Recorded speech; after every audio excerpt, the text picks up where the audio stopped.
Welcome to Views from the Capitol, Lame Duck Edition. Today we are going to cover what we think might be happening in Lame Duck. We've got tons of issues we're watching, probably more than 35 different issues and bills. The only ones we're going to talk about today are the ones we expect to move in the month of December. We've already had 1 month of Lame Duck, so we've got some of that update too. But we will take your questions about these issues or any other issues that you are hearing about or curious about. We ask you to remain muted and put all of your questions in the chat box, and we will answer them as we go. I want to introduce Brenda Pilgrim, our Assistant Director of Government Relations. She will be joining us, as well as Liz Cook, our inter-office assistant, who is going to help on some of the technical side. And for those of you that don't know me, I am Jennifer Smith, Director of Government Relations, but I'm pretty sure by now almost everybody knows me.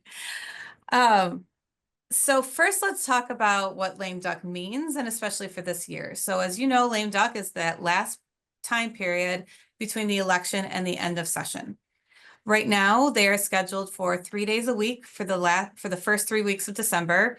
We had some session days last week too. So we have about 8 session days scheduled left. But we are hearing rumors that they could add Mondays. And we're hearing rumors that it could go as long as the Monday before Christmas. But on the flip side of those rumors, we're hearing there could be attendance issues in the House. Because as you know, it's 56-54. And if they lose one Dem, they're not going to be able to pass anything because the Republicans aren't going to give them votes for hardly anything, which is a very minority party thing to do, not just a Republican party. The Democrats would do the same thing when they were in the minority in lame duck. The difference is the margin is so close that it matters. So if not everybody shows up on the Democratic caucus side, it's going to be really hard for the House to get any work done. So on one side, we're hearing we're going to have session forever and ever and ever. And on the other side, we're hearing we're not going to be able to because there won't be anybody here. So somewhere in between that lies the truth. And we will only know that as we get going. So we will get started with the issues. As I mentioned, there's a lot that we're watching, but we've only keyed up the ones that we expect to move, but are totally happy to answer any other questions or any other issues we don't bring up because we know there's so many out there and different ones affecting all of you. So to get started, I'm going to kick it to Brenda for our first bill. First bill is the national test, and that's Senate Bill 354. It is a bill that we are opposed to. What it does is it recognizes the national test for teachers who come into Michigan so that they can come in and start teaching immediately. However, anybody who is getting their certification in Michigan would have to go through the entire full process. That's where we are right now with that.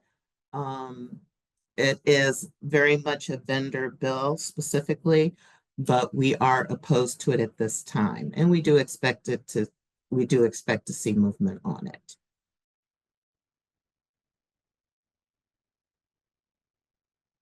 That one is currently on the Senate floor, having come out of committee. I'm sorry. The next one we're going to talk about is FAFSA. It's everybody's favorite topic. We are opposed to the bill as written. We just do not believe that a non-academic thing should be involved in the graduation requirements. However, politically, this may be our chance to get this off of our plates and not have to deal with it again. We're working on a compromise along with the Michigan Association of Secondary School Principals, who are the ones who are really going to have to deal with this. We've been working together with a potential bill sponsor to amend the bill to make it much more palatable. We will never support it, but if we can get it to a point where it doesn't overburden our counselors and our staff and doesn't impede people's ability to graduate, then we have agreed we would remove our opposition and just to finish this and put this away. So the agreement or the compromise we're working on right now would say that a district would have to make 2 good faith attempts to reach the parents. They would have to send home information before the 12th grade on how important FAFSA is. if they have not heard from the parents or the parents have not filled out the FAFSA by a date certain, we're hoping like a month out from graduation, then the school administrator can do a blanket waiver for every child that has not filled it out, so that every child is still going to graduate. This is modeled after an Indiana law, so we have other states to point to. We've seen states that have been stricter starting to remove their requirement. So if we could get to the point where you have to contact the parents, you hope they'll do it, but if they don't, it's one check and everybody's waived, then we would be in a place that we would remove our opposition to get this done off our plates and not have to deal with something that could be worse next year. We don't know for sure yet. They're still working on that, still making sure that everybody's in line, but this is definitely something that they want to get done this year. And we just want to make it as palatable as possible. And that bill currently still sits in the House Education Committee. Brenda. Next up is vaping. That's Senate Bill 647 through 654. And it also has been brought forth in the House. I can tell you that the bills have remained basically the same. There has been one substitution, and that is to address the needs of the mom and pops. Originally, the bill was written so that anybody who was going to be licensed to sell tobacco or vaping products would do so for 3-year periods. But pushback given to Senator Singh was that was too much of a burden for the smaller groups. So they will be able to do a yearly licensing procedure. They also added some grace period for those people, for businesses who have lapses in their licensing. The penalties still remain the same. The most extreme side of that would be if you have 3 violations within a 36-month period, you will be fined $2,500 and you will lose your license. You cannot get your license back for at least 5 years after that. Key to that. It is right now, it is in, what is it in, Jennifer? Senate Committee. I just went blank. I apologize. It is in Regulatory Affairs. It has been, the substitutes have been voted in, but they have not taken a vote to move it on to the floor. They did not have enough membership there. 2 members were missing. Otherwise, we do expect to see it move forward. And again, we do strongly support these bills.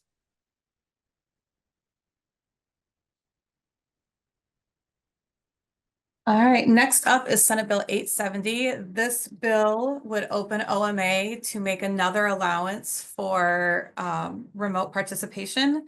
This time it would be if a member of the public body is disabled, they would be able to participate remotely. And the disabilities can be permanent, they can be temporary, but basically a disability that would keep you from being able to attend, that you couldn't leave your house, you're hospitalized, things like that. This bill has come out of the Senate 22-16. It only deals, again, with disabilities. So if this passes, there will be 2 reasons you can join a meeting remotely as a member of the public body, and that would be if you are deployed in the military or disabled. As many of you know, this is an ongoing conversation about actually giving options for everyone. And we will continue to have those conversations, but judging by the debate on this bill, there is not an appetite to do that right now, because there were even arguments that this goes too far. So we expect the bill to make it through, but again, it will only be those that have a defined disability. That is now in the House Committee on Government Operations. But it was passed so very quickly out of the Senate that we think it will probably move in the House. And I want to address a couple questions that I've gotten already. One is PA 152. Yes, we will talk about that. That is on our list. and a summary of all these bills. And we will do a dashboard article just before we come back in December that will have every bill we're talking about in it. But in the meantime, every News from the Cap, or all of these bills have been in one of the more recent News from the Capitol. A lot of them are in last week's because so much action took place last week. But if you can't find it, let us know. Otherwise, we will have these summaries in dashboard next week or the week after. I'm not sure when it comes out. And I will go to Brenda for work permits. Senate Bill 964 is work permits. And for those of you who are not familiar with it, it is the process of taking away the work permitting process from the schools and moving it to Leo that they could do on a website with student and parents.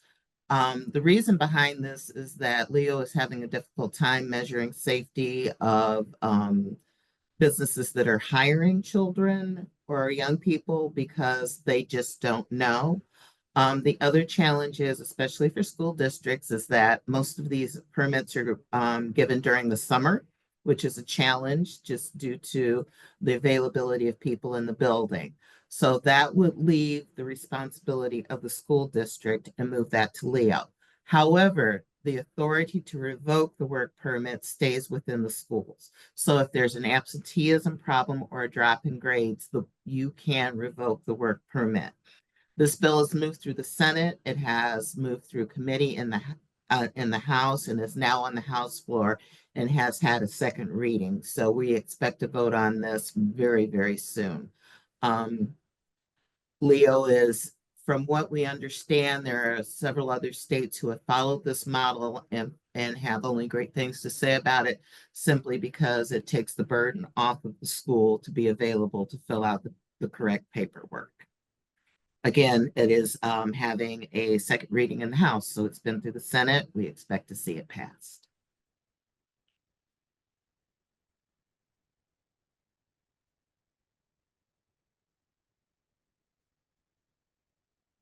All right, school safety, which has always been hanging out there. We've been talking about this for years. There are 4 bills that we expect to see. 5659 would replace the current commission. It would abolish the current commission, let that expire, and then reset with a codified commission versus a executive order commission. So it would be in law that we would have a school safety and mental health commission. That is one that we have supported. The other ones we've been working on and haven't taken a position yet because we're still trying to get all of our questions answered, but they're definitely moving in the right direction. So 4095 and 96 will require a common terminology for emergency situations. The language would be come up with by the Department of State Police and the commission. That language would be shared with all school districts, and school districts would have to adopt that standardized terminology. The one thing we are talking about in this is we want to make sure if state police is establishing it and the schools are adopting it, that the locals are also using it and adopting it. And so we've been in contact with the local law enforcement associations to see if we can get them to agree to language that says all law enforcement agencies shall also adopt, so that it's not just the schools and then they're dealing with a law enforcement agency that uses different words. So the common terminology idea we have supported. It's the details we're trying to work on. And so we're still sort of waiting for the local police to get back to us to see if we can put that language in there. The other bill, 5549, establishes a behavior threat assessment and management team. It requires every district to have one. Many districts have gone this route already, so we wanted to make sure that this would not negate any work that has already been done. And we're pretty sure the way that it's going, it'll be fine if you already have this team. You'll just have to make sure the team also does the things that we're putting into law. Part of it is that the team will have to be trained on safety and security training materials. And it will have to include a mental health professional, school resource officer, and an administrator on these teams.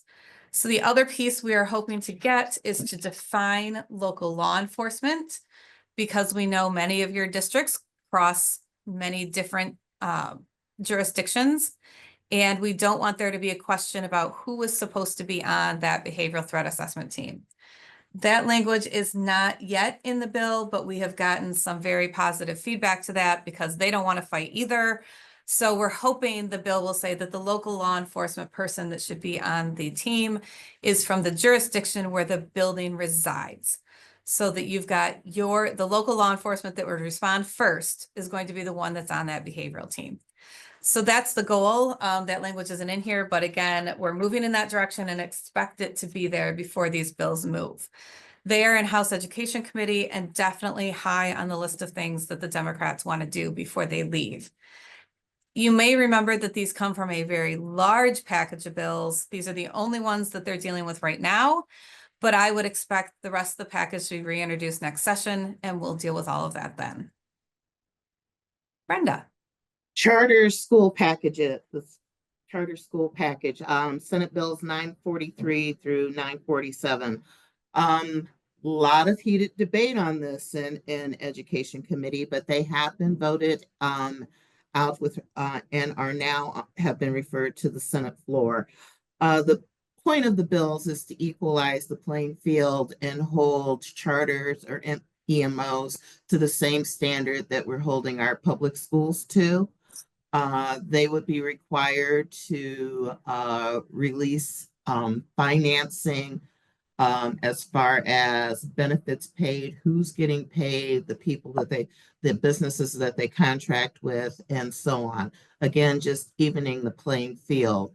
That information would have to be distributed via their website. They would have to publicly post it on their website. And they would also have to be at board meetings to do that report once a year. Again, just leveling the playing field and holding EMOs to the same accountability that we're holding our ISDs and school systems to.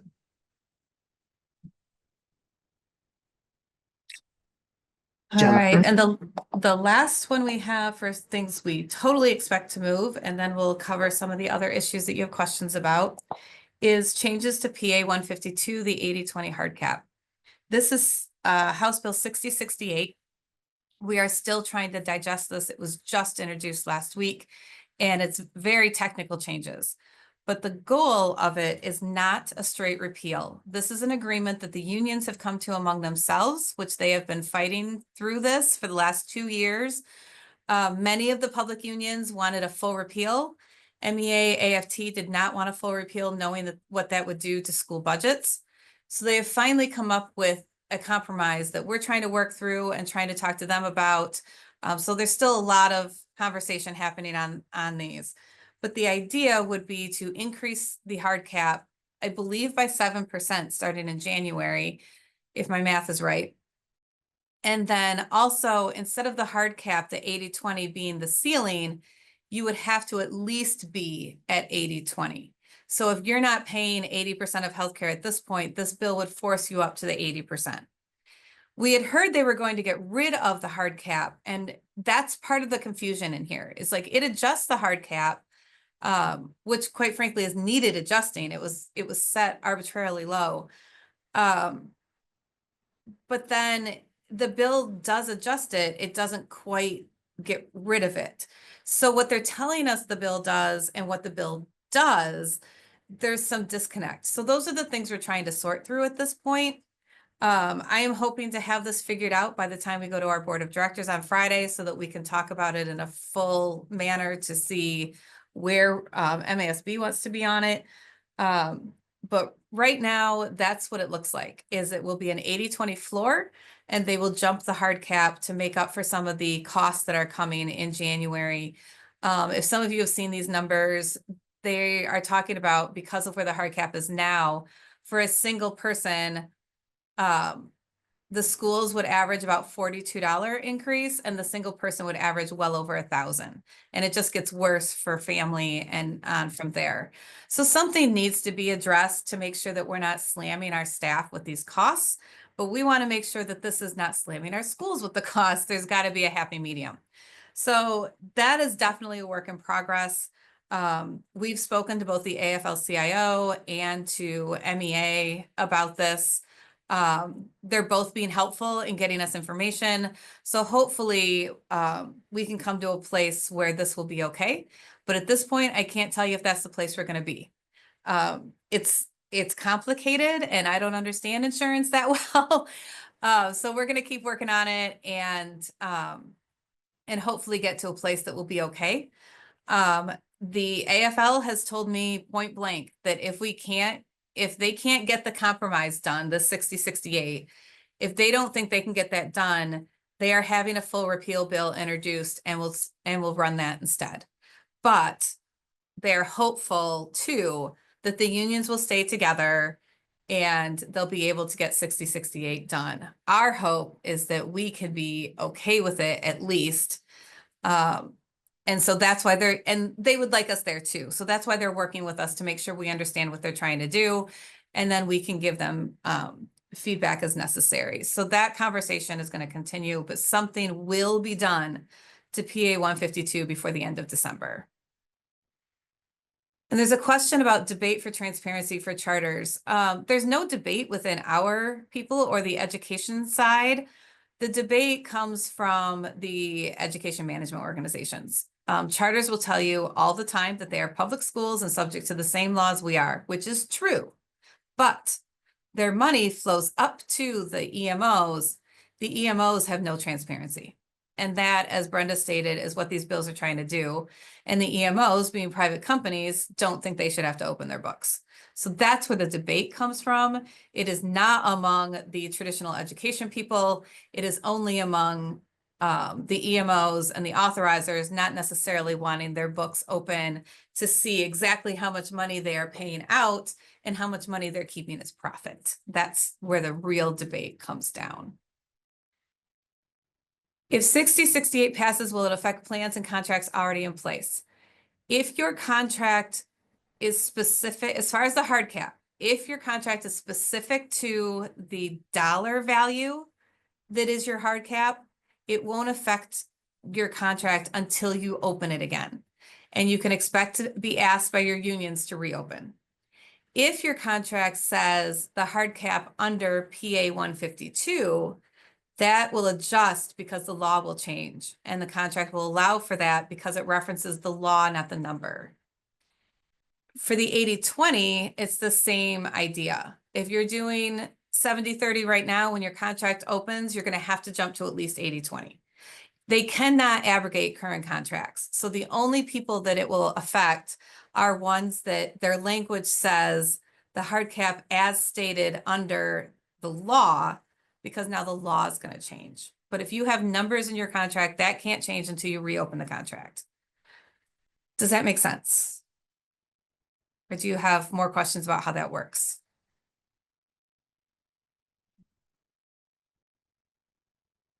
All right, one of the questions earlier was about House Bill 6068, which would rewrite our sex education laws. It would update a lot of the language, especially the not medically inaccurate to medically accurate, age appropriate, developmentally appropriate. It also goes on to remove the ban on distributing contraception. It does not make you, but it would allow you. And then uses words in the Elliott-Larsen Act as far as gender identity expression. Those sorts of things should be taught as well. Those are the big things in the bill. There are some technical things that it won't work that need to be changed. For a while, we thought this was going to run, and over the last week, we don't think so anymore. I think that this bill will just die in House Education Committee, and this is certainly not something that the Republican-led House in the fall or in January is going to be willing to talk about. So I think that there's been a lot talked about, and this has been in the news because it can be so controversial, but I don't see a path forward for it anymore. I think they were really hopeful, but they've just run into way too much opposition. So I don't expect that to move. Are there other issues you're curious about, hearing about? Random issues that we haven't talked about in a year? Those always pop up.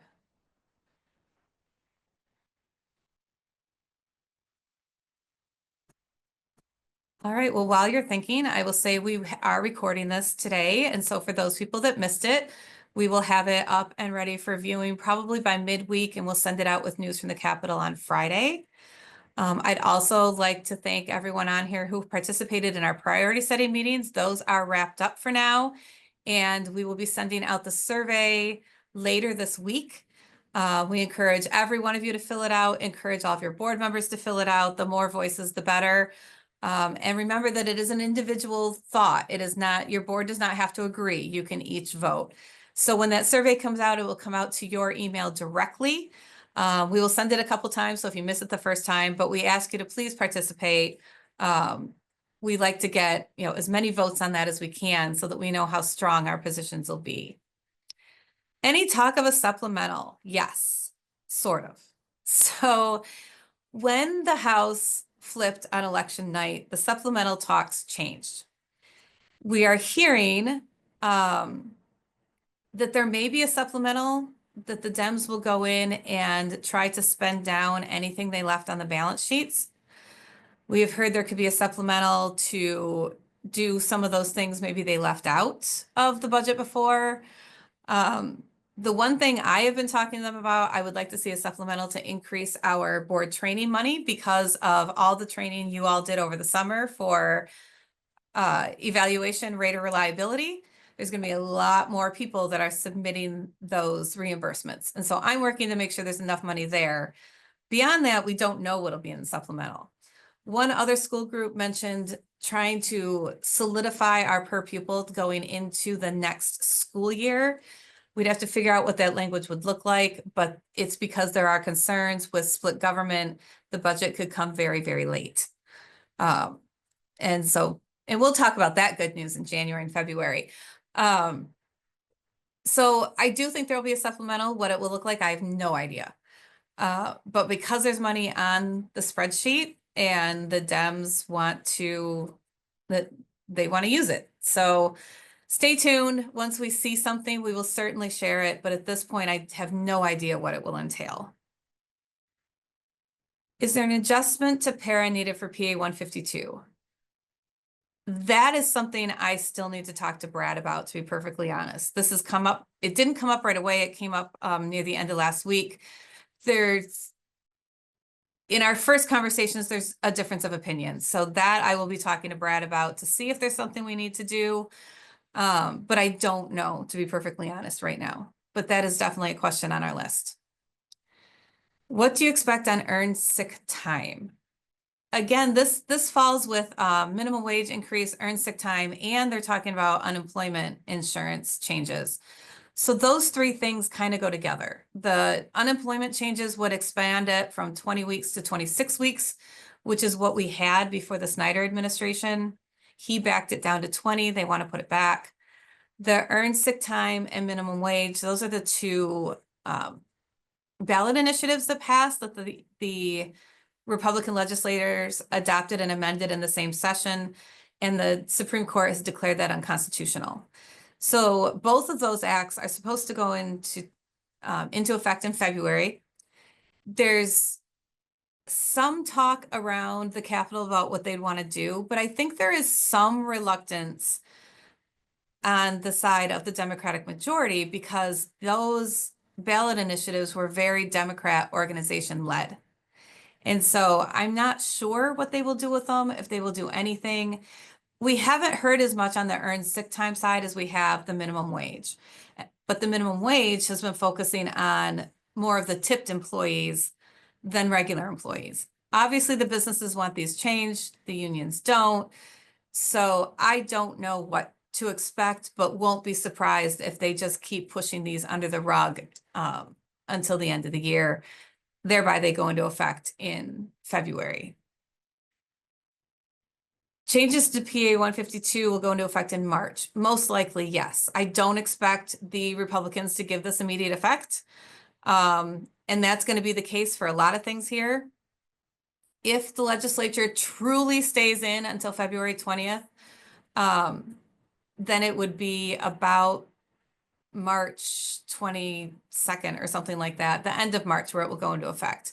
But everything we're talking about here, I don't expect bipartisan votes on, except for maybe the school safety. Most of this is going to go partisan. And that'll mean that the Senate won't have enough votes for immediate effect. As we've talked about for the last 2 years, this is never something we paid that close of attention to, but we will be watching closely. And as we put out updates, we will try to be very specific about effective dates. So the PA 152, yes, it would go into effect in March. There will probably be some talk about, does it kick back to January? Or if we know it passed, for districts to be prepared, because there's no way it won't go into effect then if the governor has signed it.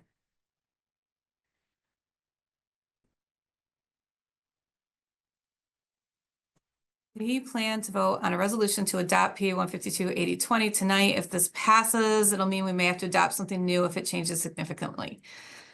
Yes, if the law changes significantly, you will. However, if you're doing the 8020 option, you should be fine, because that is what is in the bill right now, is a minimum is 8020. So if you are there, it shouldn't affect you significantly.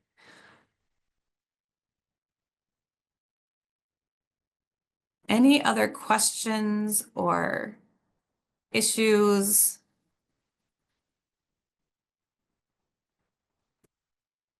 Priorities for public education for the Republicans in 2025. Wow, Kurt. I don't know if I can look into the crystal ball that far. School safety, definitely. The rest of that package. I don't know what else. You will see, or at least you better see, the school safety and mental health line item increase, because they've been campaigning on that. I think it's more the things we've been working on now will die. If we don't get the charter school transparency through, we will not be talking about that next year. If we don't get FAFSA done, that could come back, because that has been a bipartisan issue. Some of these other things, I just don't know. So we'll have to stay tuned, but I would say at least the school safety and nothing on charters or sex ed, nothing like that. I worry a little about the opposite of the sex ed bill coming up. But luckily we still have another chamber and a governor. So anything on their priorities list, they're gonna have to get through the whole way. So the things I think they will see most success in are probably budgetary, because that will have to be negotiated between them and the Democrats. So we'll see. I think we'll have a better idea, probably budget time. It'll also be interesting to see who the chair of education will be and who the chair of K-12 will be. For those of you that have been around for a while, Tim Kelly is coming back to the legislature. But it sounds like he doesn't want to chair education this time, so we'll see where they put him. But yeah, it'll be interesting. And so you can unbuckle your belt after lame duck, but keep it close.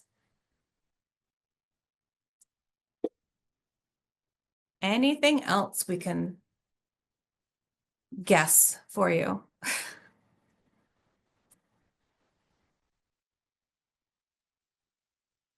All right. Well, thanks for being here. Please watch your email starting in December for alerts and updates. Things are probably going to move very quickly, like they always do, or they may not move at all because there are not enough people there. We don't know. So you may hear from us a lot, and you may not hear from us at all, or somewhere in between. I love being able to give you very specifics about what's going to happen at the end of the year. But if you do have questions, or you're not hearing anything and you want to know what's up, always feel free to contact Brenda or I. We're happy to answer your questions. But definitely keep your eye out for those alerts and other updates. And as I mentioned, dashboard at the end of November will include the bills we talked about here, and the ones you asked about, I made a note. So we will include all of that in dashboard, so we can compile everything that we are watching for in lame duck. But thank you for taking your time with us today. Thank you for all you do for your districts, and in advance, thank you for voting in the survey and for answering all of our alerts. Have a great Thanksgiving.